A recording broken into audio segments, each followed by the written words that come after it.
Okay. Let me just go live on YouTube and I'll start. Okay.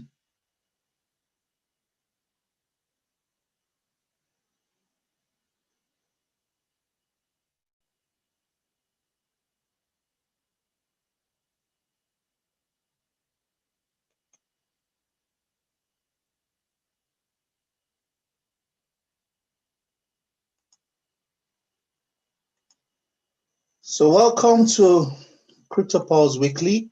I'm sharing my screen, so you should see my screen shortly. Welcome to Crypto Pulse Weekly, as usual, your weekly insights into the world of crypto and the opportunity to get to know a few more things than you knew in the previous week. So welcome again this week. As usual, we'll be going through the routine of checking what's happening on the market, taking an analysis of how Bitcoin is behaving as our index currency, and also doing a health check on the market itself, then having some technical analysis of what's happening before going on to the crypto drip, which is the knowledge sharing session, and then question and answers.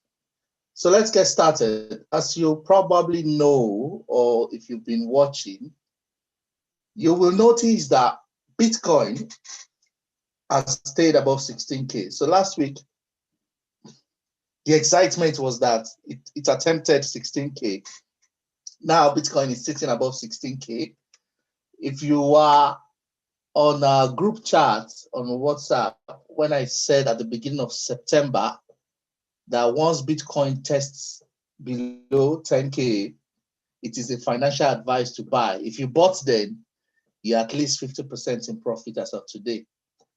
So Bitcoin is at 16K. A lot of people had said it was supposed to come down to 10K, but I did say then, if you remember, that the advent of institutions, especially corporate organizations, adding Bitcoin to their balance sheets, and PayPal coming to say they're going to start selling Bitcoin to their customers, was going to make it difficult for the price to come down below 10,000.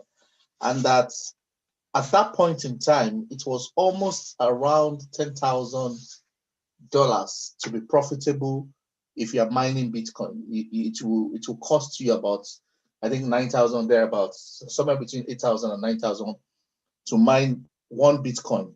So for you to sell at that time, you need to be selling at 10,000 for you to be profitable, basically. So that was one of the reasons I said I didn't think Bitcoin was going to come down below 10K. And as we've seen in the recent time, Bitcoin has stayed above 16K. Last week it tested 16K. It has stayed above 16K, and it looks like we don't have any other resistance apart from the 17K resistance that was there at the beginning of 2019. I mean, 2018 ending when the bull run was over. That's the only resistance that we have. But what we have now is Bitcoin at 16K. And like I said, if you bought Bitcoin in September when I called it, you will be 50%, at least 50% profitable right now, because it's done 60% essentially since then. People have also asked me whether, do we have the bull run? I said, well, the bull run actually started back in May when the halving happened. But what happened then was, usually after the halving, when the rate of production of Bitcoin drops every 4 years, you have a cooling off period about 6 to 8 months where the price seems to just stagger and not so move so much. And I said then that we should expect some significant price movements in November. As we will expect, we do have significant price movements in November. Bitcoin has done 30% in the last 2 weeks already. And in addition to that narrative on the technical side, we now have a lot of institutions piling on to get into the Bitcoin pot of gold. So yeah, in terms of regulation, we've seen a number of things we'll share in the subsequent slide around regulation. We've seen significant bank involvement now in Bitcoin. And in terms of sentiment, I think the sentiment is very strong. The buying pressure is very strong. So the first thing I wanted to talk about today was the accounts or the roadmap presented by Rishi Sunak, the Exchequer of the United Kingdom, who's like the finance minister.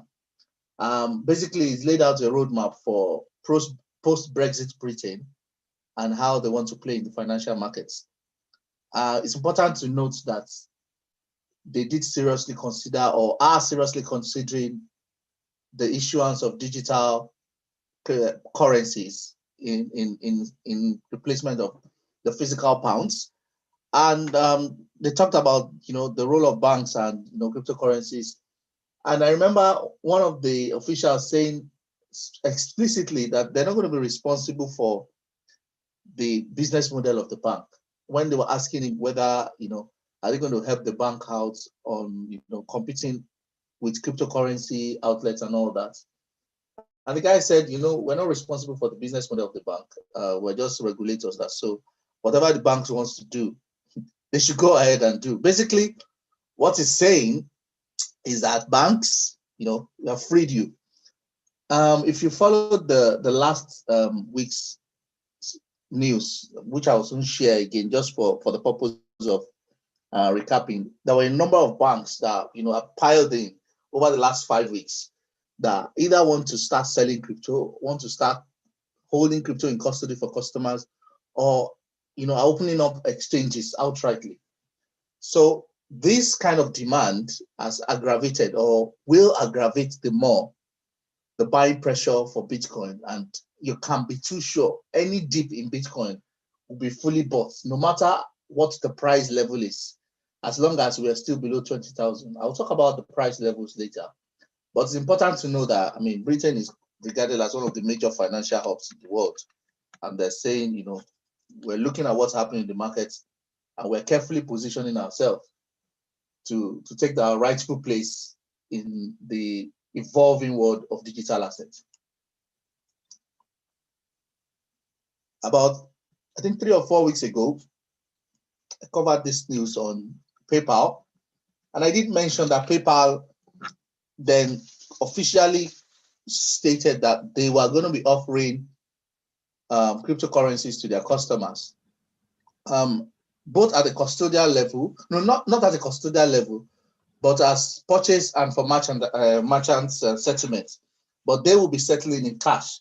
However, I remember saying then that because PayPal has over 320 million customers and 6 million merchants, the literal exposure of that volume of customers to the cryptocurrency market was going to make the market pop. Back then, they said they were going to start rolling out to the US customers in January 2021. And after rolling out to the US customers, then they'll consider the rest of the world. But what happened this week was they sort of shortened their timelines and brought forward the rollout to the US. So as of this week, PayPal is selling Bitcoin to US customers. What does this mean? Just to explain, as I explained 4 weeks ago, it means that the 322 million or 26 million customers that PayPal has have indirect access to the world of cryptocurrencies. And given the current market capitalization of less than $500 million of cryptocurrency, it's just a matter of time before we start seeing cryptocurrencies in the trillions. And because of this news, Bitcoin has sort of received an extra energy to push forward. And frankly, I don't see it coming down until it gets to 20,000. I don't see it coming down significantly. Personal opinion.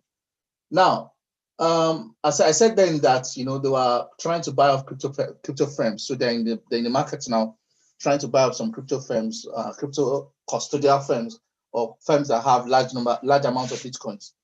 So as long as Bitcoin is in the market, there will be supernormal and superlative demand for Bitcoins. And I'll explain why that is shortly. Because of the sheer volume of the customers that they have and what they want to do, they will have to always have Bitcoin to settle, even though they're not settling in Bitcoin. But consider this, if a merchant decides to buy Bitcoin from PayPal just for the purpose of hedging against inflation, PayPal will need to have the requisite amount of Bitcoin so that if the merchant calls for it in 2 months or 2 years later, when Bitcoin is double the price, they will have the requisite cash to settle.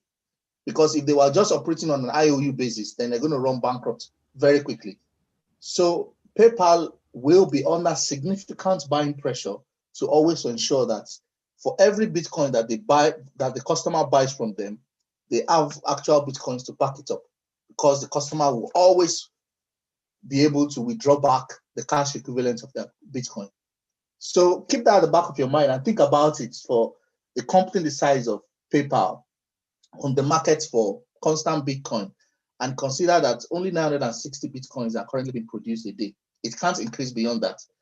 And by March 2023, is on 2023 or 2024, the next halving should be 2021, 2023.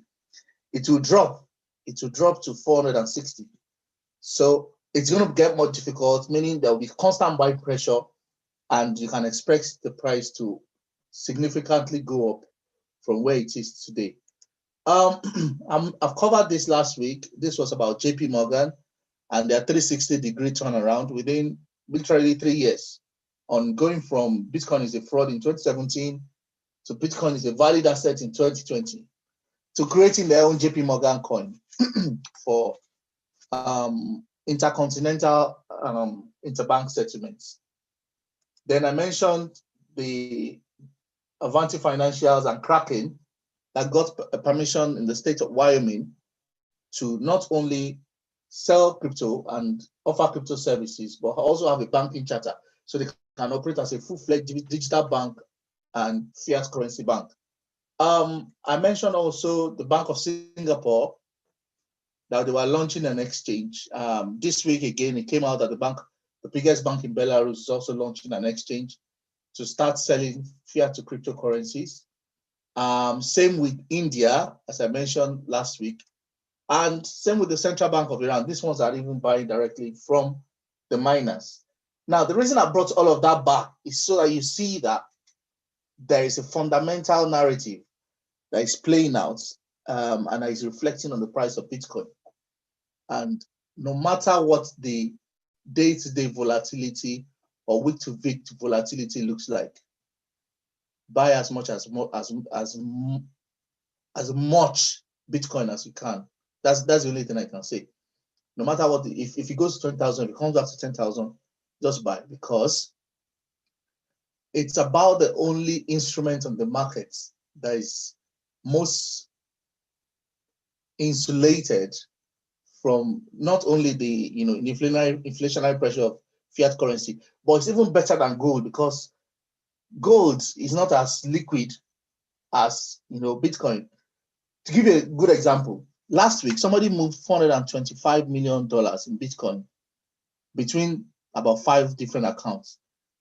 The whole cost of that transaction to that guy was about maybe like $4 or $2.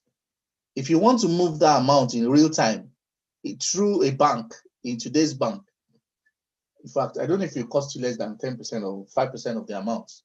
So that's how liquid and how easily transmissible digital currencies are. And because of that, the appeal is only going to grow. It's only going to grow. I remember talking about this this guy in Nigeria's information technology, hoping to hit a pie of the Bitcoin or the blockchain bubble. I wish them well. I remember when I was in school, they talked about Vision 2020. Here we are, Vision 2020. I don't know what Vision 2020 is now, but I'll let that pass. Okay, I also brought this up because there was a discussion between central banks on how they were going to chart a roadmap for interbank settlements in digital currencies. Why is this important? I brought this back today because the commentator made an analysis earlier in the week, and That analysis actually got me, I don't want to say got me jittery, or almost got me panicked that how am I going to ensure that I get so much Bitcoin before this year runs out? And the analogy he gave was very simple. He said, central banks are considering digital currencies. What do central banks do? Central banks will usually have their own currency so that they can control the monetary policy of their country. However, they will also have major foreign currencies in their vaults, not only to, for market manipulation, but also to, intervene when, they need to intervene in monetary policies.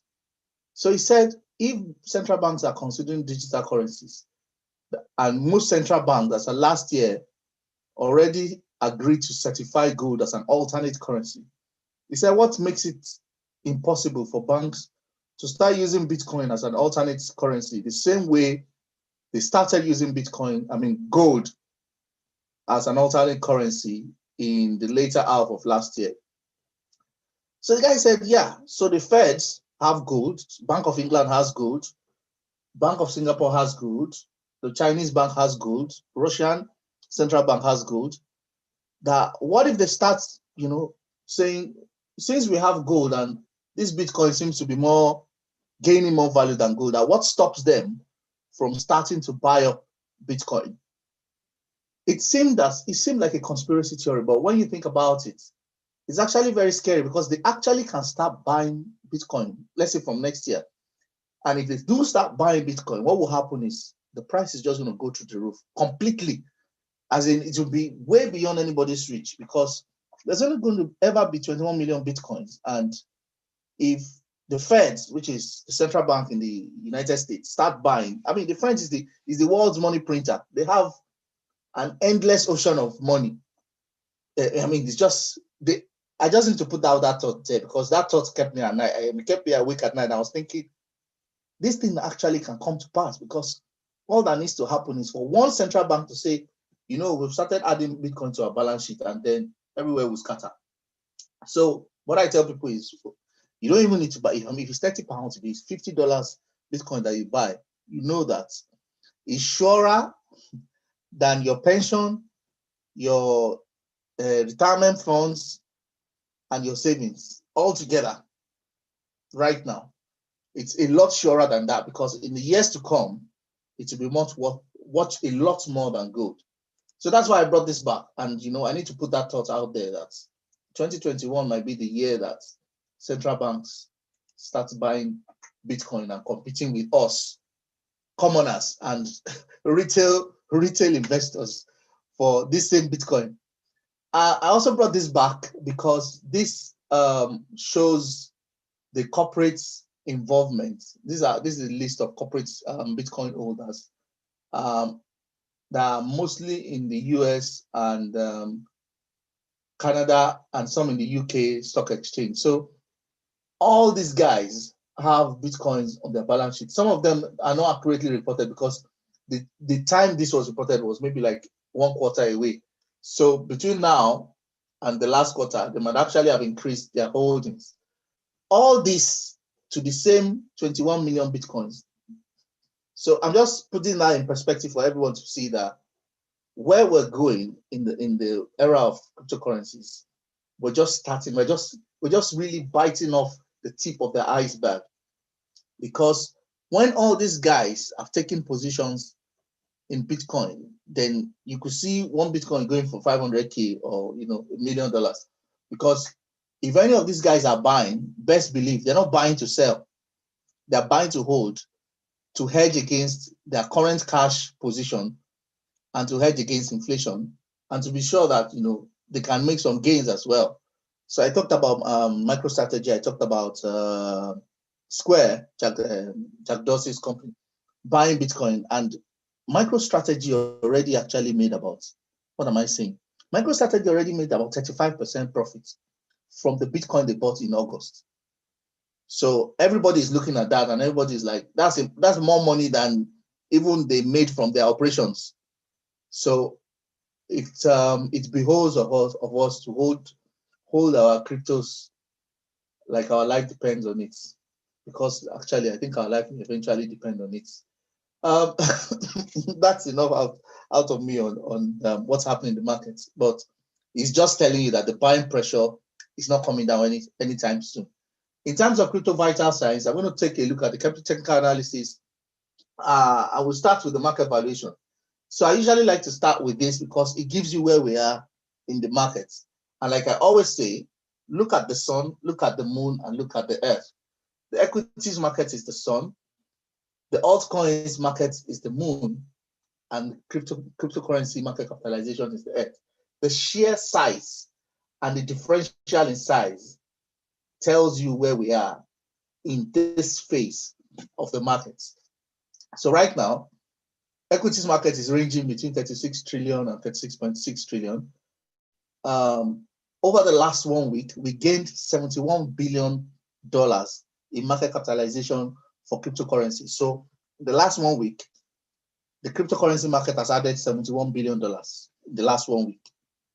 And out of that $71 billion, 6 of it has gone into altcoins in the last 1 week. So at the beginning of this year, in fact, no, at the end of last year, market capitalization was around 282 billion US dollars. And during the March market crash, it was around 242.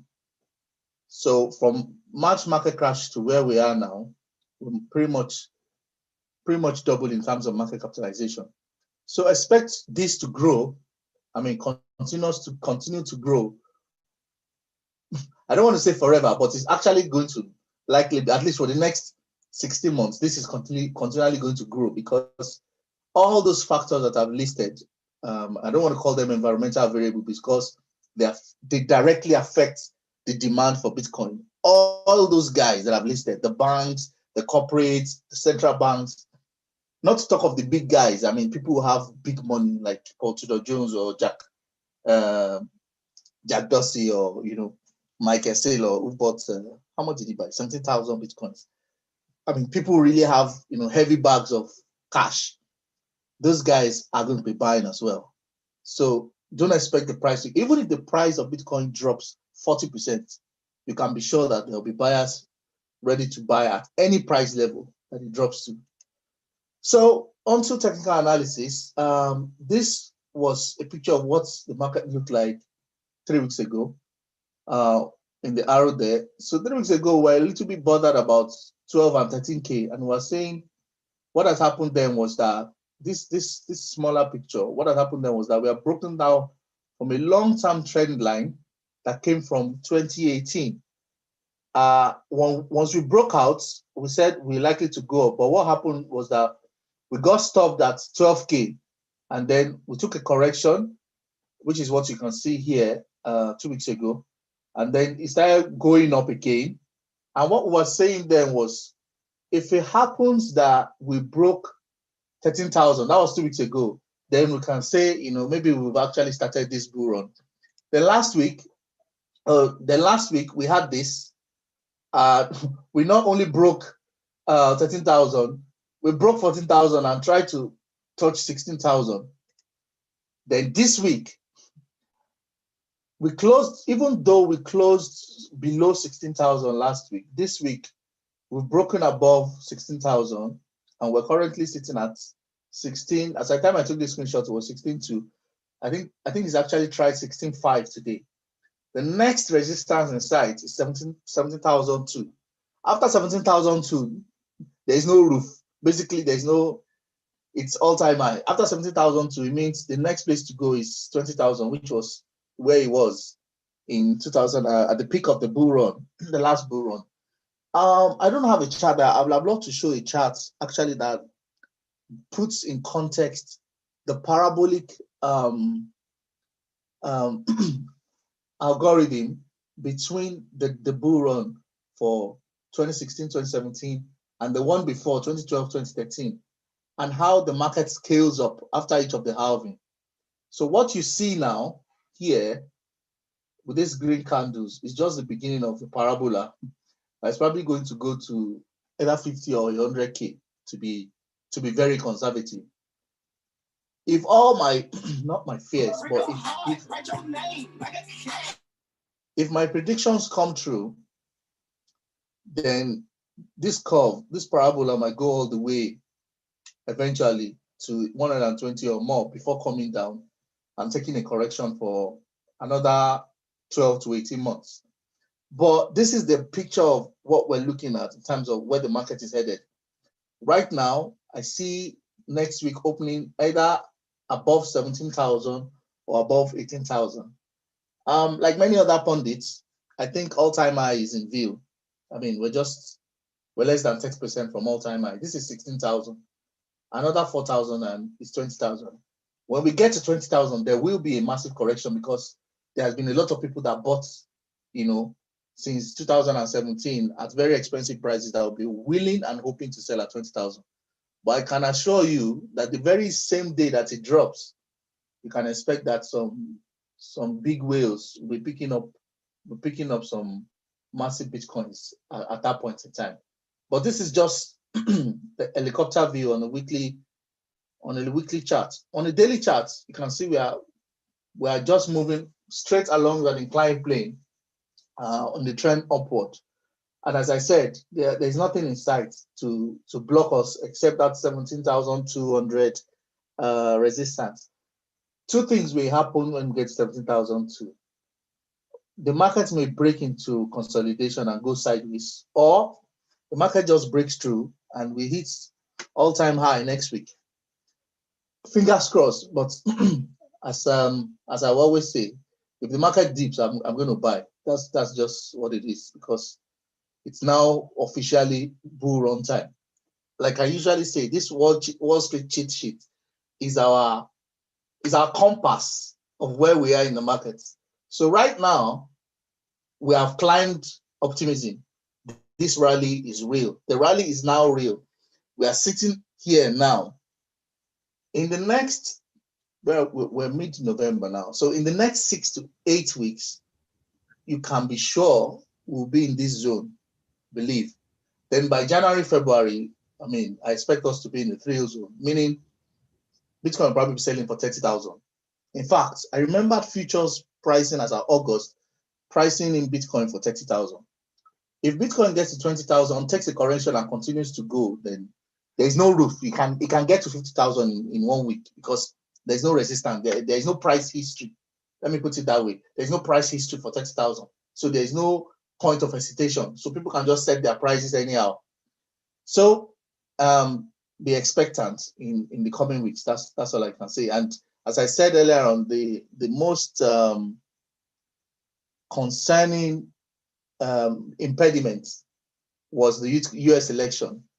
Even though Uncle Trump has not agreed, we hope that somebody can beg him and give him back his street so that he can agree and let us go. But once they sort that out, hopefully by the second week in December, I think we'll be good to go. And remember fully well that we need to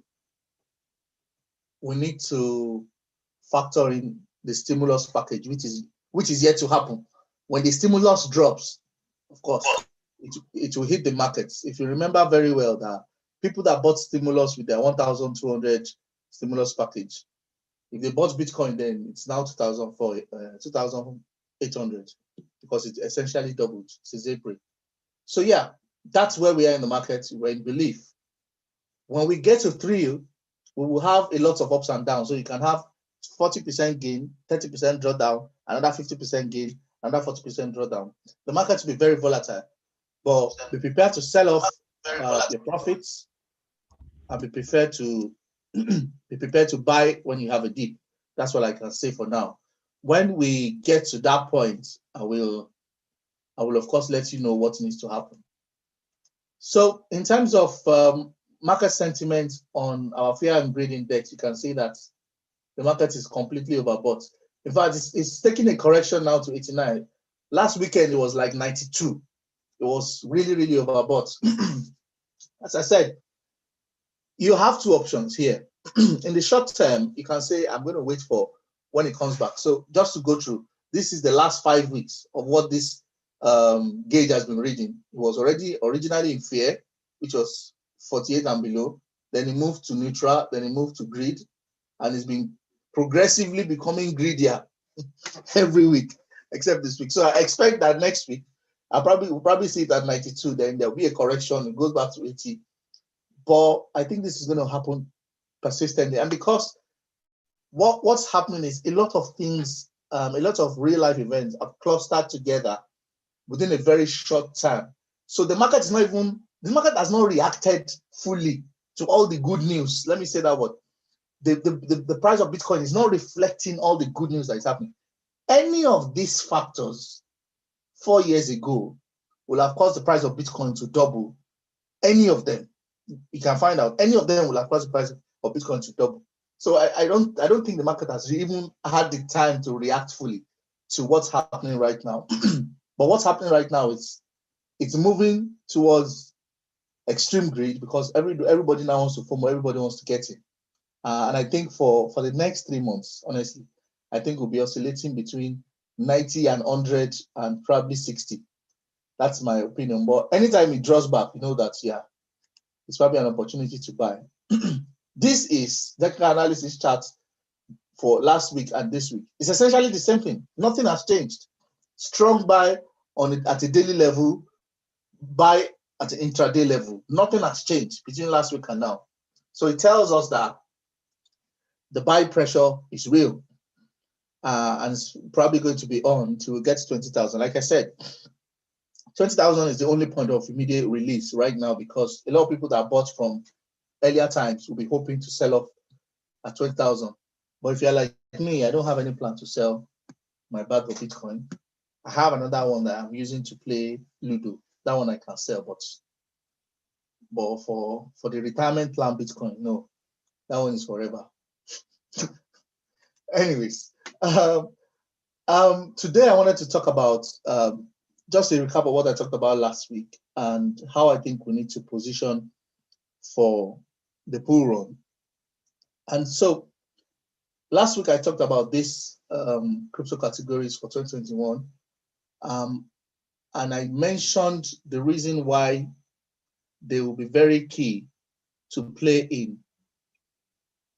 So I talked about DeFi. DeFi is decentralized finance, and DeFi is, to put it in simple terms, DeFi is automated banking. It's trying to orchestrate banking through blockchain technologies, using computers and programs alone, without human intervention, quote unquote. So in a DeFi world, what it will look like is Dr. Demi has 5 Bitcoins as assets. He needs cash, but he doesn't want to spend his Bitcoin. So he plugs his Bitcoin to a DeFi platform as a collateral, and he takes a loan from that platform and receives the loan in USDT, which is Theta, converts it to cash.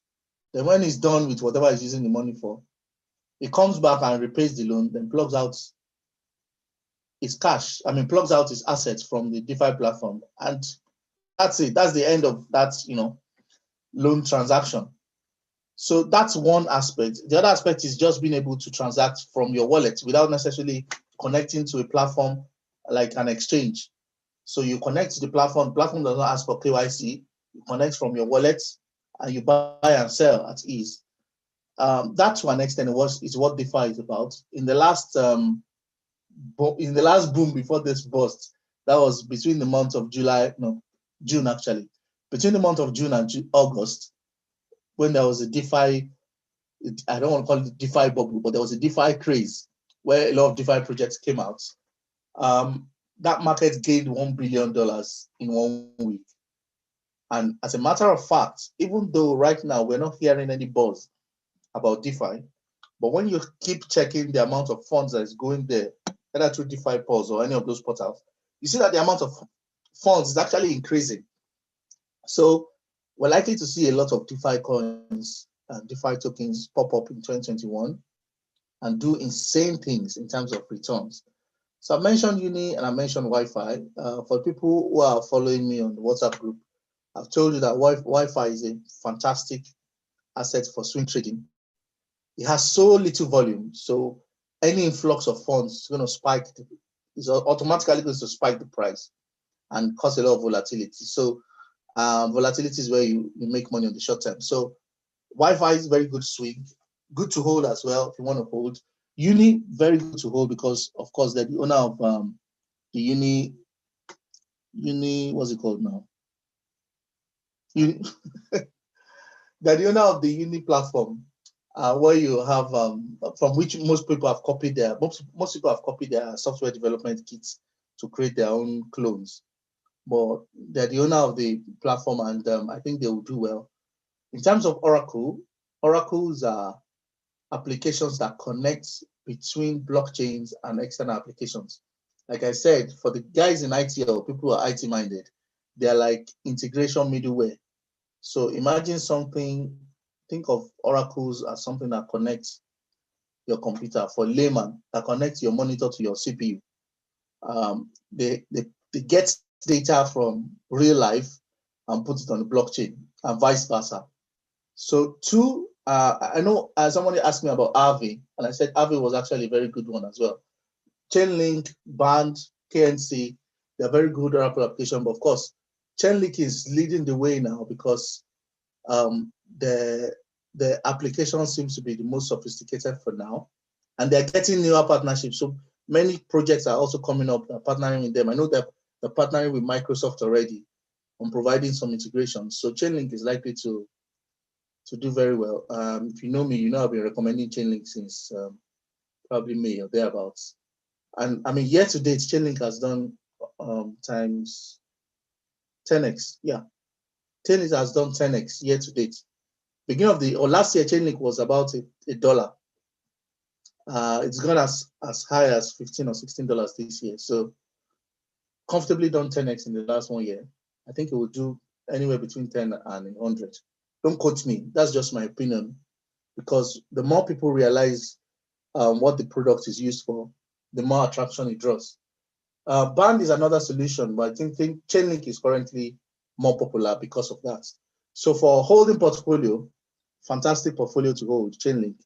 No matter how the price drops, I'm going to be buying Chainlink because of the real life application, and because the applications actually require the users of the application to buy Chainlink. So the demand for Chainlink token itself will keep going up.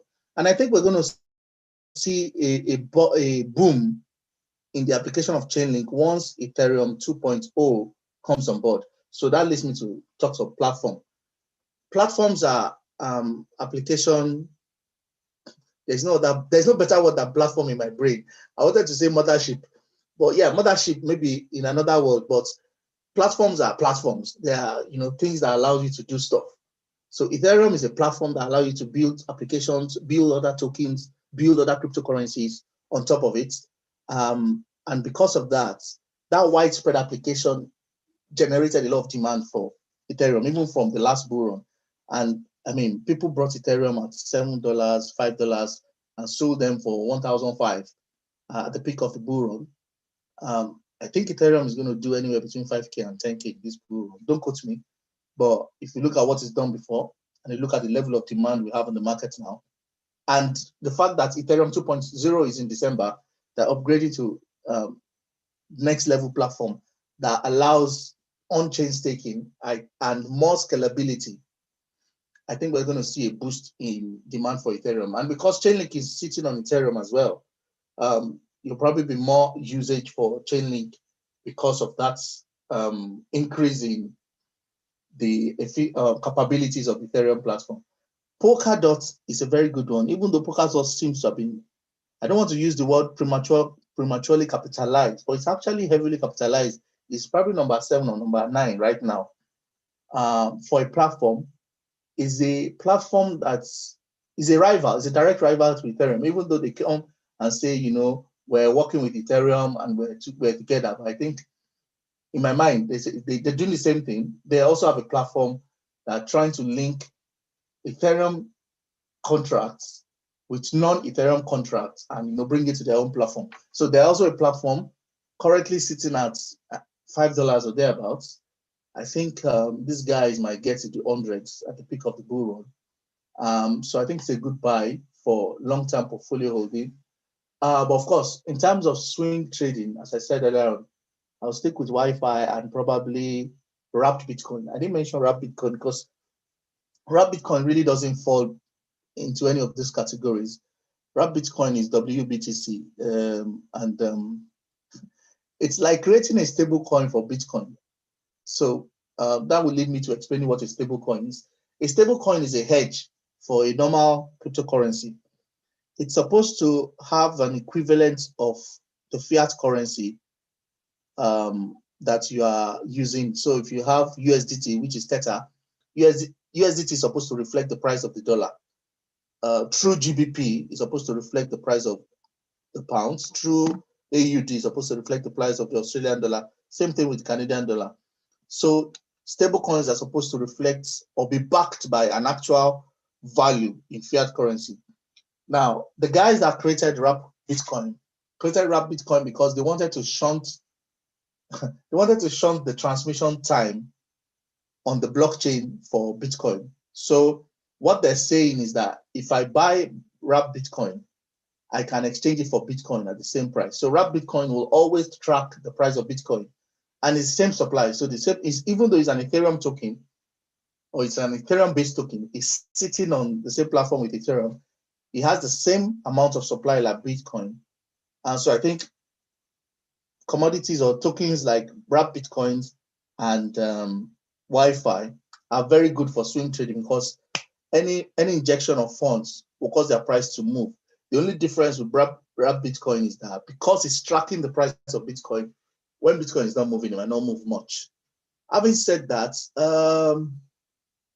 somebody asked me about Crow last week. So I said, well, what has happened with Crow is that there was a lot of institutional investment in Crow from February to, I'll say, July. And I think those guys decided to take out their money, essentially, and take profits. And I mean, you can't blame them. They probably made about 200% profits. So the person was asking me, so what do we do with the Crow? I said, yeah, just hold it. The reason being, we know that CRO is going to their own chain as well. So they're upgrading their token from a token to a coin. I need to explain that as well. A token does not have its own network, blockchain network. A coin has its own blockchain network.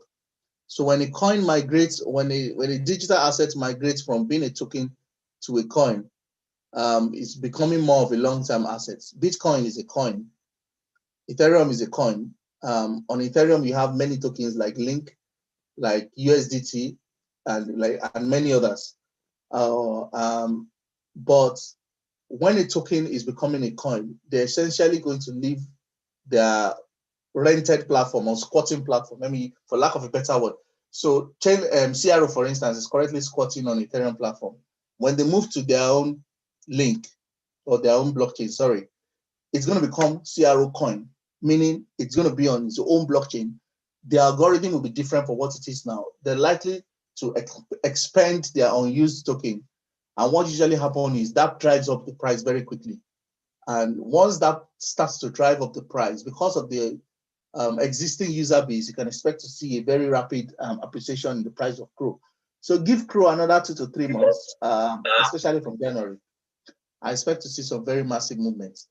And I can see on the technical analysis for Crow actually that it's sitting below a very key support level at 7 cents. And it's bounced off it for a number of times now. I don't think it's going to go any lower anytime soon.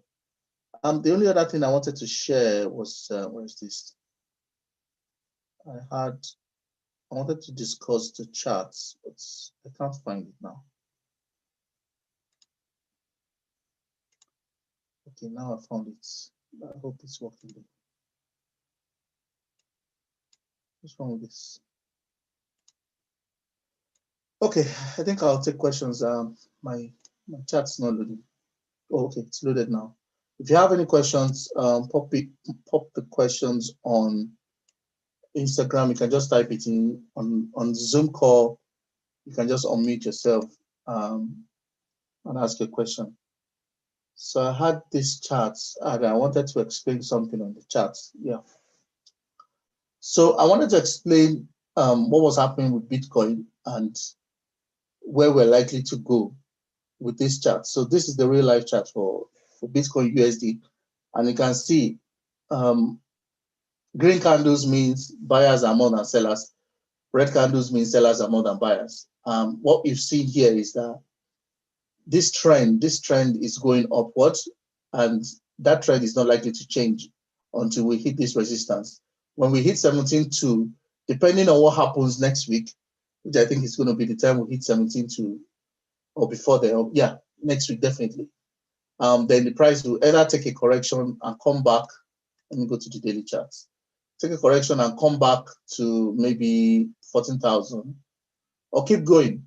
If it keeps going, which is what is most likely, to be honest, in my opinion, then we can expect to get to 20,000 very quickly, and then it comes back, because there'll be a lot of sell-off at 20,000. I can guarantee that. It might just go to 20,000 and come back to 16,000, then people start buying up again. So yeah, I think that's all I have for today. If you have a question, hit me. I see Tayo on Instagram. I see Django.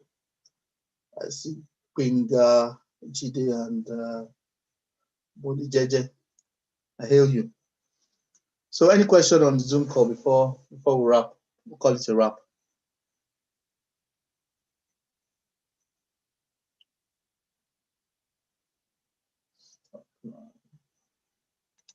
I think I have a question on chat. Oh, okay. Thank you very much, Dr. Odin. Yes, sir. Okay, you saw my chat. Yeah, I just saw it now.